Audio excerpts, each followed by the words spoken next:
Hi everyone! Welcome to the final video in our 5-part series on trauma-informed group work using Therapeutic Spiral Model, TSM, led by Dr. Kate Hudgins and Dr. Durost. In this episode, we focus on the sharing process, featuring Dr. Kate and Dr. Stevens' insightful comments and teaching points. Also post interviews with the participants. Let's wrap up this journey with valuable reflections and takeaways.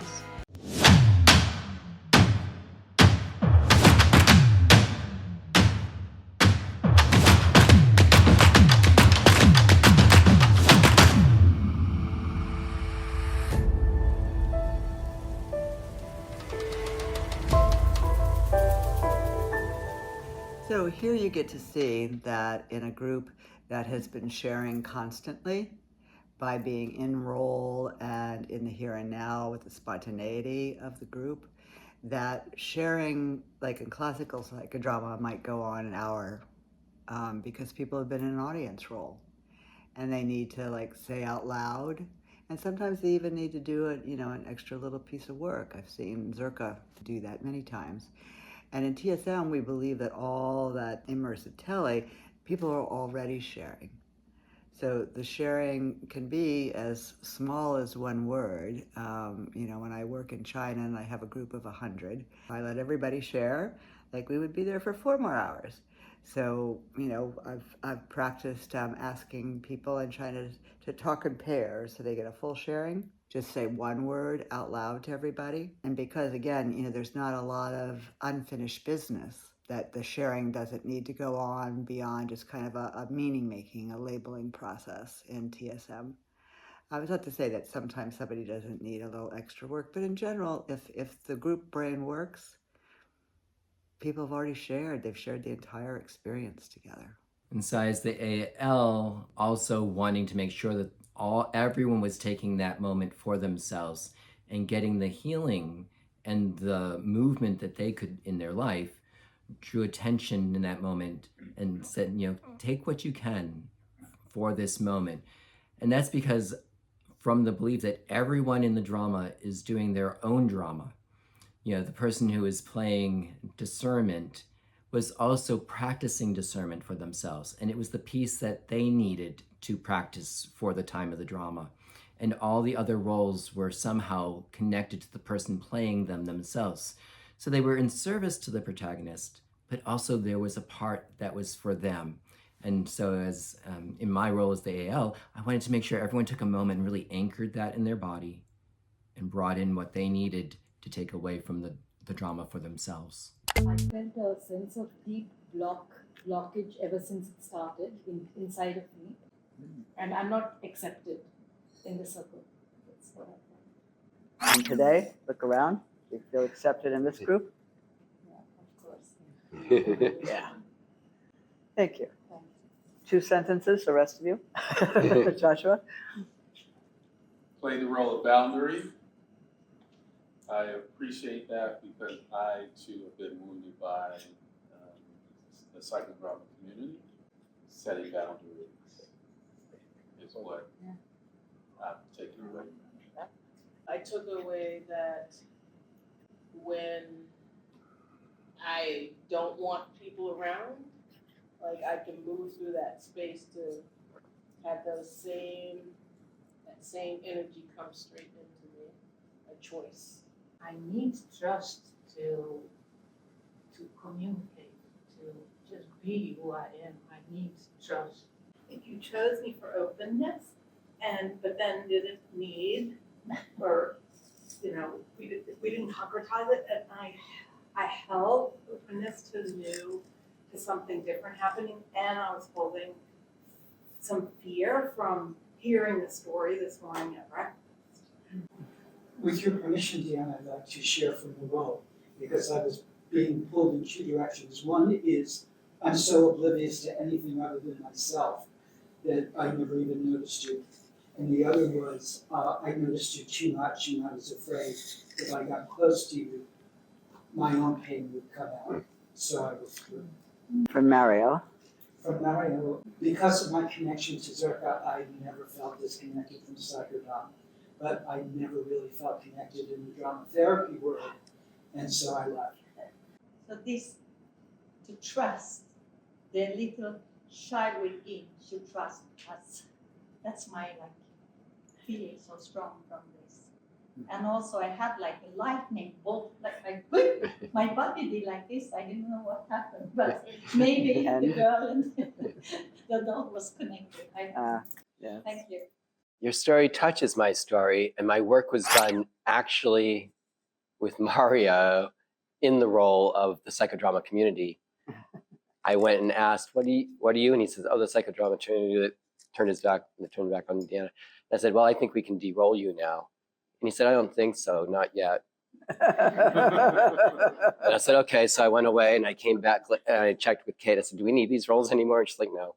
And so I went back. I said, we can de-roll you now. And he went, reluctantly a little, but then did. And I went, there it is. I'm not going to ask. They're not going to go away just because I ask. They're going to go away because I ask when I want. That was really helpful. For me, swimming in the sea is always about trust, because there is a part of me that is uncertain what's in the depth, what's in the water. Mm-hmm. And it's always, I learned to swim and to make it a practice of trusting, actually. That's everything will be okay. All right, so my sharing is that from the moment I started creating TSM, everybody attacked me. Everyone. Who do you think you are trying to do something better than J.L. Moreno? Who do you think you are trying to change psychodrama? And Zerka taught me that A, it should have been more contained, and what I was doing was the right thing. But she had to tell people off for me. She was my defender. And she had to tell people, stop attacking Kate. JL wouldn't have wanted the model to stay the same. You know, it's about creativity. It's about adding. It's about extras. And if I hadn't had her, TSM would have died. And so I left the American psychodrama community because I was done with being attacked. And now I have my own community. So I was right there with you, right there with you. And boy, I'd have a lot more to say than you did. A drama to be done. So thank you very much. All right, put your hand on your heart to pledge confidentiality. And again, don't be asking Deanna questions over lunch. You know, if she wants to share, she can share. If she wants to be by herself, let her be by herself. If she wants to be with, you know, but don't be poking and prodding. She needs time to digest for herself before she gets anybody's feedback. Boundaries. Boundaries. All right, we pledge our confidentiality by saying our name. Kate? Maya, Nelly, Karen, Ronnie. Sari, Madam, Idna, Mario. Ina, Peter. Stephen. Pedro.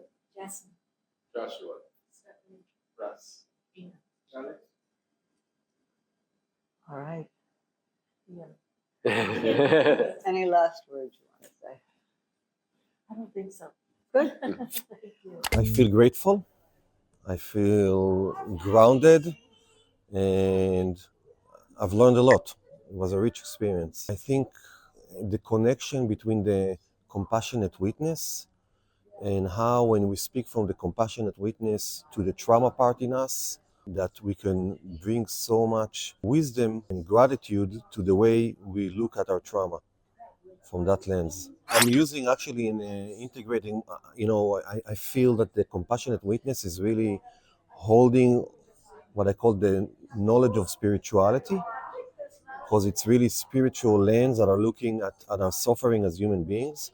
And I feel that I do that and I address that in many ways in my work through meditation and just bringing more compassionate awareness to what is and to our suffering as human beings. From today, I got a lot of new ideas about how to practice, how to approach the questions, how to sort of direct differently, but also a lot of my personal explorations through what people shared. It's always something that happens, usually after the workshop is, so I'm still going through some of them. I think what really strikes me is that you never know what hits you. There's always that space that somebody shares and it really impacts you. And it's not necessarily what you shared. I mean, it enriches what you shared, gives it a deeper meaning. That owl thing, that was. Um, there are many reasons for the owl thing. Owls have been in my life for personal reasons and also as symbols for a lot of times. I didn't expect that to happen. So it became much more than just a piece. It became a symbol of so many things. I don't think there's a simple answer to that. Just when I was coming upstairs, I was already thinking in my head, how is it that I could use these kind of practices that we did last in real life? For example, the using symbols as something that, like here we use the owl, something surprising, something that nobody expects, to sort of break the ice. That's one thing. The second part is that the idea of different kind of selection and how it fits the group, because not every group is a trauma group, but there are traumas present. So how is it that you can use different ways of bringing people in, because often people don't want to participate, and without forcing them, but in collaboration with them, give them opportunities to experience different kinds of call-ins and many other things. But that this particular, the drama part of this might seem fairly short, and yet it covered the expanse of what it needed to do for the protagonist.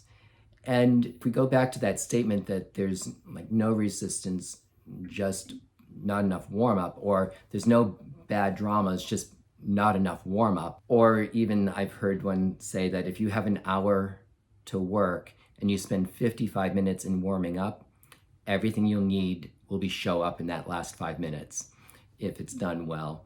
And you can see from the whole of this that we spent a lot of time in the warm up and creating that interpersonal spontaneity, creating that immersive telly where everyone is working together, where the anxiety for the individuals and the group has gone down so much so that that spontaneity can really emerge from each individual, but also the group spontaneity starts to happen and occur. So it's all about the warm up and making sure that we're really aiming towards this incredible phenomenon that happens, which is this immersive telly, which then allows for everybody to be the protagonist within the drama, and which we refer to as simultaneous protagonists. All the safety structures and all the steps are all part of working towards this place where that spontaneity and that healing and within the group brain and within the individuals can happen. It's very exciting to be part of that when it's showing up and it's in its fullness, as you saw in this drama. So, thank you for coming. Thank you for seeing our video. We chose to tape a full, spontaneous, simultaneous protagonist drama so that you could see TSM in its best. And I think this example really shows that. And, the 6 safety structures are warm up.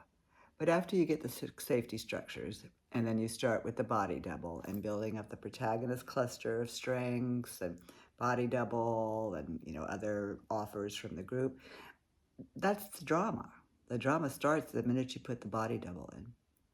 And so what the piece you saw about was how we supported her and got her to the place where she could come into repair. If you want to be put on our mailing list for our newsletter and our announcements of our trainings and events, email me and just get in connected with what we're doing around the world. And also the website, it has amazing, amazing references. gathering of research, not just from what we've done, but what other people have done with internal parts work that's related to TSM. So we have lots of resources for you, and just reach out, and I hope to meet some of you in person. Thank you.